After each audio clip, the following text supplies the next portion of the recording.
वरिष्ठाय रामकृष्णाय ते नमः। जननीं शारदां देवीं रामकृष्णं जगद्गुरुं पादपद्मे त्वयोस्थित्वा प्रणमामि मुहुर्मुहुः। नमो श्री यतिराजाय विवेकानंद सिंहाय सच्चिद सुखस्वरूपाय स्वामिने तापहारिणे।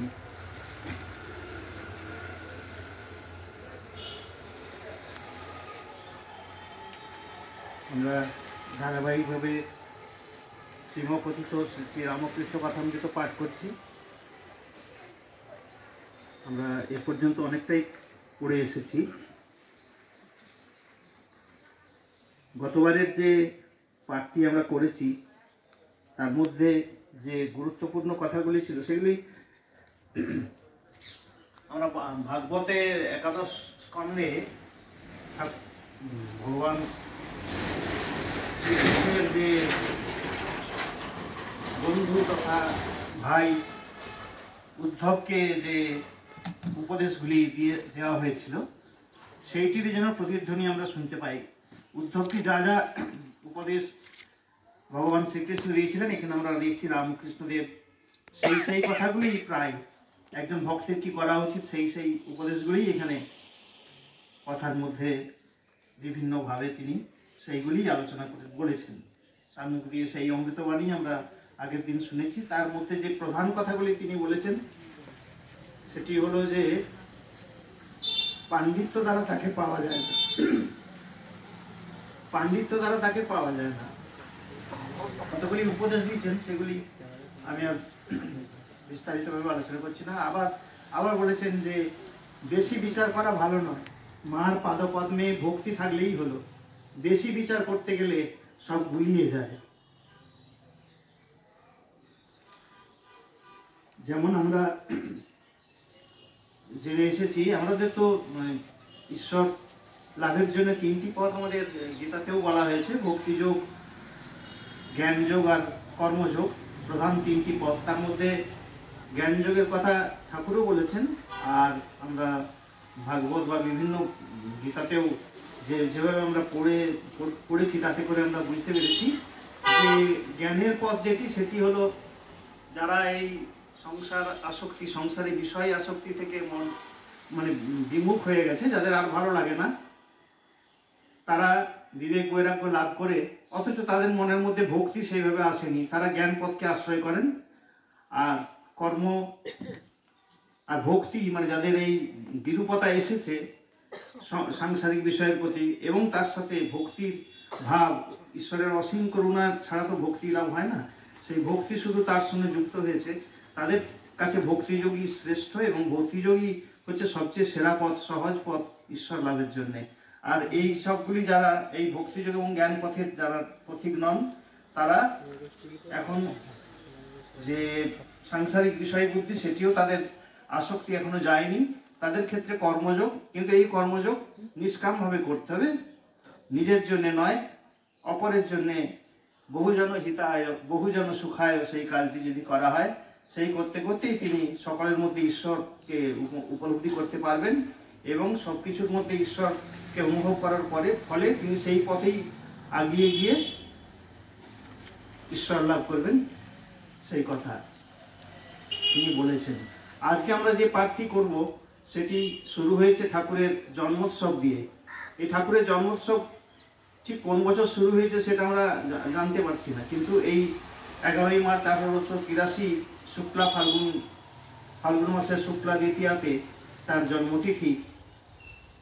সেই তখনই ঠাকুরের জীবৎকালেতেই তার ভক্তরা, অনুরাগী ভক্তরা তার জন্ম উৎসব পালন করেছেন। সেই দিনটি কথা আমাদের লিপিবদ্ধ করেছেন আজকে। সেই দিন আমরা দেখতে পাই যে ঠাকুরের ঘন ঘন সমাধি হচ্ছে। সেই সমাধি জিনিসটা কি আমরা অনুমান করতে পারি শুধু, কারণ এইখানে যে সমাধির কথা বলা হয়েছে এবং একজন মানুষ সমাধিতে যাবার পর তাকে দেখা সে পরম সৌভাগ্য। এই যে মানুষগুলি সেদিন এখানে ছিলেন হাজির, তারা পরম সৌভাগ্যবান যে একটি মানুষ সমাধিগ্রস্ত হয়েছেন, সমাধিস্থ হয়েছেন সেই সমাধি অবস্থায় সেই মানুষটিকে, সেই দেবতার মতো মূর্তিটিকে যারা দেখতে পেয়েছিলেন তাদেরও মানে পরম সৌভাগ্যই বলতে হবে। বারবার সেদিন তার সমাধি হয়েছিল। সমাধি বলতে আমাদের যে ভারতীয় দর্শনে যে ষড় দর্শন আছে তার মধ্যে আপনার সাংখ্য, ন্যায়, যোগ, মীমাংসা, বৈশেষিক, বেদান্ত, এই 6টা দর্শনকে ষড় দর্শন বলা হয়। তার মধ্যে এই যোগ দর্শন যেটা, এটি পতঞ্জলির প্রবর্তিত আর কি। সেটি ওই পতঞ্জলির যোগসূত্র বইতে যে অষ্টাঙ্গ যোগের কথা বলা হয়, সেই অষ্টাঙ্গ যোগ মানে 8টা ধাপ আর কি। তার মধ্যে এই যম, নিয়ম, আসন, প্রাণায়াম, প্রত্যাহার, ধারণা, ধ্যান, শেষ অবস্থায় হচ্ছে সমাধি। তো আমরা যম, নিয়ম, আসন, প্রাণায়াম এগুলো আমরা যে এই একটু আগে যে করলাম, এটা আমরা বলি ধ্যান বা মেডিটেশন, কিন্তু আসলে এটাকে ঠিক মেডিটেশন বলা যাবে না। মেডিটেশনটা অনেক গভীর বিষয়। একটু আমি যেটুকু জানি সেটুকু বলি। যম হলো যে আমাদের, যম মানে হচ্ছে নিয়ন্ত্রণ, মানে সংযম কথার সঙ্গে আমরা পরিচিত। সম্যকভাবে যে যম তাকেই বলা হয় সংযম। তো যম মানে হলো নিয়ন্ত্রণ করা, নিজের নিয়ন্ত্রণ বলতে এই সৎ পথে থাকা, অহিংসা না করা, চুরি না করা, হ্যাঁ, এইগুলো হচ্ছে যম। তারপর নিয়ম, নিয়ম হলো আচার আচরণ, শুদ্ধভাবে থাকা। তারপরে এই অধ্যয়ন করা, বিভিন্ন বিষয়ে পাঠ, ধর্মগ্রন্থ পাঠ, এগুলোকে বলে নিয়মের মধ্যে পড়ে। তারপর হলো আসন। আসন বলতে আমরা যেটা যোগা বলি সেটা কিন্তু এই আসন, বিভিন্ন আসনের মধ্য দিয়ে শরীরটাকে উপযুক্ত করা ধ্যান ধারণার জন্য। তারপর আমরা যে স্টেজটাতে আসবো সেটা হচ্ছে প্রাণায়াম।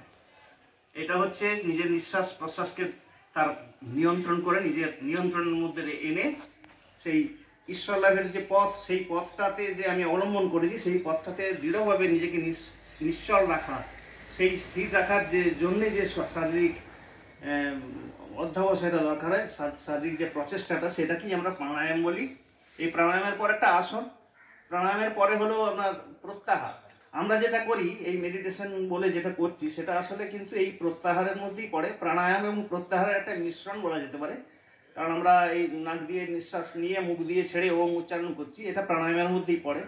আর তার সাথে প্রত্যাহারটা হলো সেইটা যেটা হচ্ছে আমি ইন্দ্রিয়ের বিষয়গুলো থেকে মনটাকে আমি সরিয়ে আনবো, সেইটাই হচ্ছে প্রত্যাহার, মানে টেনে সেখান থেকে বার করে আনবো। আমরা যখনই মেডিটেশন করতে যাই তখনই আমরা নিশ্চয়ই সেটা অনুভব করিনি যে আমরা যখনই ঈশ্বরের দিকে বা কোনো কিছু একটা বিশেষ মন্ত্রের প্রতি আমরা মনটাকে নিবদ্ধ করতে চাইছি, তখন কিন্তু মন আমার চারদিকে ছুটে যাই এবং আমরা যারা চেষ্টা করি মনটাকে আবার সেই জায়গায় ফিরিয়ে আনতে, এটাকেই বলা হয় প্রত্যাহার। প্রত্যাহারের পর হলো ধারণা। ধারণা মানে যেই আমি মনটাকে প্রত্যাহার করার পরে একটা বিষয়ে আমি নিবিষ্ট করবার চেষ্টা করি, একটা বিষয়, ঈশ্বরের মূর্তি বা কোনো একটা মন্ত্র, আমার গুরু মন্ত্র, ইষ্ট মন্ত্র, সেই সবের মধ্যে মনটাকে নিবিষ্ট করা। এবং তারপরে হলো ধারণা। ধারণা মানে যে বিষয়টাতে আমি একাগ্রতা আনলাম সেই বিষয়টা থেকে মনকে নিবিষ্ট করা। তারপর ধ্যান। ধ্যান মানে একদম গভীরভাবে সেই যে বিষয়টাকে আমি সিলেক্ট করেছি সেই বিষয়টার উপরে বা সেই মন্ত্রের উপরে একদম গভীরভাবে ডুবে যাওয়া। এবং এরই শেষ অবস্থা হলো সমাধি। তখন আর বাহ্য জ্ঞান থাকে না, সেটি হচ্ছে পরম প্রাপ্তি এবং মোক্ষ লাভ, যাই বলা হোক সেইটি। এবং এই রামকৃষ্ণদেব ঠাকুর রামকৃষ্ণদেবকে আমরা দেখেছি সেই সমাধি অবস্থায় ঘন ঘন চলে যেতে এবং আবার সাধারণ মানুষের সঙ্গে মেলামেশাও করছেন। আবার হঠাৎ হঠাৎ তার সেই ভাবের গভীরে কোনো সাধারণত স্টেজ ওয়াইজ উঠবার কথা, ইনি কিন্তু অতি অবলীলায় সেই জায়গায় পৌঁছে যেতেন, আবার নেমে আসতেন। তো সেইটা আমরা আজকে সেই বিষয়টা আমরা দেখতে পাবো। তো এইখানে আমি একটু মানে আমার পড়তে খুব ইচ্ছে হচ্ছে, আমি একটু পড়ি ঠাকুরের এই সমাধি ভাবটুকু। এখানে গান হচ্ছে যখন, সেই আধ্যাত্মিক গানের হচ্ছে খঞ্জনি বাজিয়ে ঠাকুর খুব নাচ গান করতেন এবং নাচ গান চাইতেন যে তার যারা ভক্ত তারাও যেন তার সঙ্গে নাচ গান করেন। তো যারা না করতেন তাকে একদম মানে মাঝে মাঝে রেগে যেতেন এমনকি। তো এই গান শুনে শুনে ঠাকুর বলছেন, ঠাকুর বদ্ধাঞ্জলি হইয়া বসিয়া এক মনে গান শুনতেছেন। গান শুনিতে শুনিতে মন একবারে ভাব রাজ্যে চলিয়া গিয়াছে। ঠাকুরের মন শুষ্ক দিয়াশলাই, একবার ঘষিলেই উদ্দীপন। প্রাকৃত লোকের মন ভিজে দেশলাইয়ের ন্যায়, যত ঘষো জলে না, কেননা মন বিষয়াসক্ত। ঠাকুর অনেকক্ষণ ধ্যানে নিমগ্ন। আর একটা জায়গায় আজকে আমরা যেখানে পড়ব সেখানে দেখছি ঠাকুর শ্রী রামকৃষ্ণ দাঁড়াইয়া ভক্তদের কাছে এই কথা বলিতেছেন। বলিতে বলিতেই একেবারে বাহ্য রাজ্য ছাড়িয়া মন অন্তর্মুখ হইল, হৃৎপদ্ম প্রস্ফুটিত হইল। এই কথাটি উচ্চারণ করিতে না করিতে ঠাকুর একেবারে সমাধিস্থ। ঠাকুর সমাধি মন্দিরে ভগবান দর্শন করিয়া শ্রীরামকৃষ্ণের হৃৎপদ্ম কি প্রস্ফুটিত হইল? সেই একভাবে দণ্ডায়মান, কিন্তু বাহ্য শূন্য, চিত্রার্পিতের ন্যায়, শ্রীমুখ উজ্জ্বল ও সহাস্য। ভক্তেরা কেহ দাঁড়াইয়া কেহ বসিয়া অবাক এক দৃষ্টে এই অদ্ভুত প্রেম রাজ্যের ছবি, এই অদৃষ্টপূর্ব সমাধি চিত্র সন্দর্শন করিতেছেন। অনেকক্ষণ পরে সমাধি ভঙ্গ হইল। ঠাকুর দীর্ঘ নিঃশ্বাস ফেলিয়া রাম এই নাম বারবার উচ্চারণ করিতেছেন। নামের বর্ণে বর্ণে যেন অমৃত ঝরিতেছে। ঠাকুর উপবিষ্ট হইলেন। ভক্তেরা চতুর্দিকে বসিয়া এক দৃষ্টে দেখিতেছেন। আবার আমরা এক জায়গায় দেখছি নৃত্য করিতে করিতে মাঝে মাঝে সমাধি, তখন আবার সংকীর্তনের মধ্যে চিত্রার্পিতের ন্যায় দাঁড়াইয়া আছেন। সেই অবস্থায় ভক্তেরা তাহাকে পুষ্পমাল্য দিয়া সাজাইলেন, বড় বড় গোড়ে মালা। ভক্তেরা দেখিতেছেন যেন শ্রী গৌরাঙ্গ সম্মুখে দাঁড়াইয়া গভীর ভাব সমাধি নিমগ্ন।